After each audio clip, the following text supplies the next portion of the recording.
Harsh V. Shringla, our Foreign Secretary, said, "Without the supply of Russian spare parts and the defense cooperation, our ships won't sail and our planes won't fly." Recent visit of Vladimir Putin, which is the introduction of the 2+2 dialogue with India and Russia, with the counterparts of Ministry of External Affairs and the Ministry of Defense, and would analyze issues related to foreign policy, new age warfare, diplomatic challenges in the Asian region, and the emerging new age warfare that has been pitched by the developing countries such as USA and China. Along with the 2+2 dialogue, another important initiative that is being taken by the India and Russia this time is the introduction of Intergovernmental Committee. Foreign Minister of Russia, Mr. Sergei Lavrov, had initiated through his conversations that there would be a problem in the Indo-Pacific region.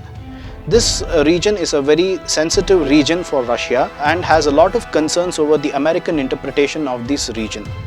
And this issue has been addressed by the Minister of Defense, Mr. Rajnath Singh, and an assurance has been given that Indo-Pacific region is only meant for freedom of maritime navigation and not for any purpose of defense escalations. The international waters would be free of conflict zones.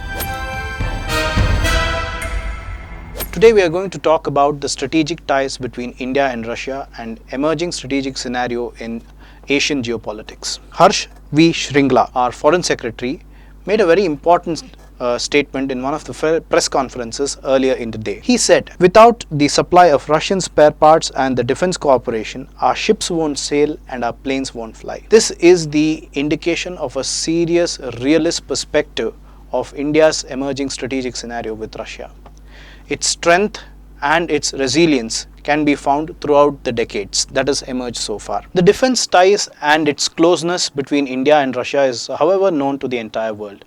But what are we going to analyze today is a perspective that is emerging with the recent visit of Vladimir Putin, which is the introduction of the 2+2 dialogue with India and Russia, with the counterparts of Ministry of External Affairs and the Ministry of Defense. Both the defense ministers and foreign ministers of both the countries would have a deep interactions about India's growing strategic ties and defense ties, and would analyze issues related to foreign policy, new age warfare, diplomatic challenges in the Asian region, and the emerging new age warfare that has been pitched by the developing countries such as USA and China. Along with the 2+2 dialogue, another important initiative that is being taken by the India and Russia this time is the introduction of Intergovernmental Committee, wherein the expanded bodies of the departments of Government of India and the Federation of Russia would be having a largest intergovernmental council in the entire Asian region. It would involve 24 departments from various sectors such as Defense, External Affairs, Ministry of Commerce, Ministry of Finance, and several other key ministries and departments of the government, including the think tank Niti Aayog. This initiative that has been initiated by Prime Minister Modi is seen as a key counterbalance between the Chinese counterparts in order to strengthen the India's ties, wherein a lot of new dimensions have been added. After the 2+2 dialogues were introduced, there was a scenario wherein the Foreign Minister of Russia, Mr. Sergei Lavrov, had initiated through his conversations that there would be a problem in the Indo-Pacific region. This region is a very sensitive region for Russia and has a lot of concerns over the American interpretation of this region. And this issue has been addressed by the Minister of Defense, Mr. Rajnath Singh, and an assurance has been given that Indo-Pacific region is only meant for freedom of maritime navigation and not for any purpose of defense escalations, wherein in a time of potential conflict, the international waters would be free of conflict zones. This would be pitched by India in several international forums and especially in the United Nations in the coming days. Another important aspect we need to understand about the India-Russia ties is the perception of the technological transfer that happened between both the countries. There is a public perception versus there is an intelligence perception of both these scenarios that would emerge. The first scenario would be that the public perception has been built so far that our ties have been restricted only towards the defense deals. But it is not so. Several defense deals have been in the stage of development, but also we need to understand, there is a well-known fact we need to understand, which is only restricted to India's strategic circles, is that transfer of technologies in the field of defense is done by Russia exclusively to India and no other country. It has a major defense partnership with China, Turkey and several other Central Asian and European countries. But Russia does not transfer its technology to any of these countries, and it does it exclusively to India. China might transfer other technologies such as space technology and its capabilities in developing power in the civil nuclear deals. But when it comes to defense nuclear deals and building of nuclear capacities in India, the Soviet Russia, continued by the Russian Federation, has supported enormously towards building of India's nuclear capabilities both in the civil domain as well as in the defense domains.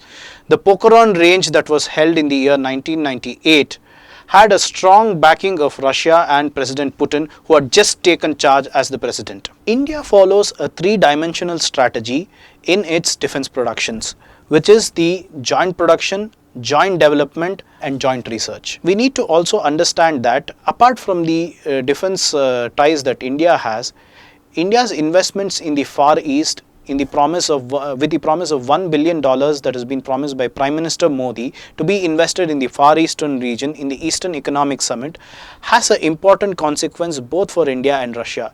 Developing the East Economic Zone would provide India with naval assets and with strategic capabilities in the Far East region and would establish a strong naval capacity in the Pacific Ocean. This aspect has been quite ignored by a lot of analysts so far. But another key strategy that evolves from this scenario between India and Russia is the emergence of China as a global power, also quite dominant to tackle the USA and to shackle up the establishment within the United States of America.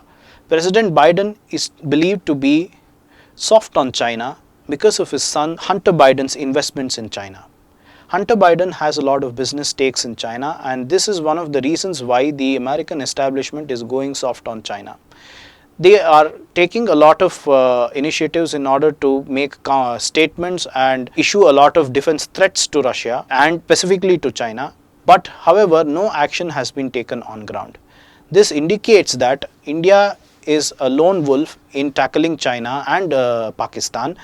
And to confront the situation, Russian assets and Russian defense provides an important backing to India's capabilities and strengthening India's military capacities to tackle a very important threat in the form of China. So this indicates that India and Russia's strategic relationship will have a strong and stable future. We hope that Prime Minister Modi and Prime Minister Putin will continue the same bonhomie that exists between them and would take the relationship towards more greater strategic heights. And the national security establishment, which is also very keen on this relationship, Mr. Ajit Doval has already initiated a joint setting up of India's National Security Commission in collaboration with the Shanghai Cooperation Organization, and this cooperation would help India to give a counterbalance in the Shanghai Cooperation Organization to counter Chinese interests that have been strongly leveled against India. And it would provide India with capabilities that are potent, viable and that are reliable in every sense of the word.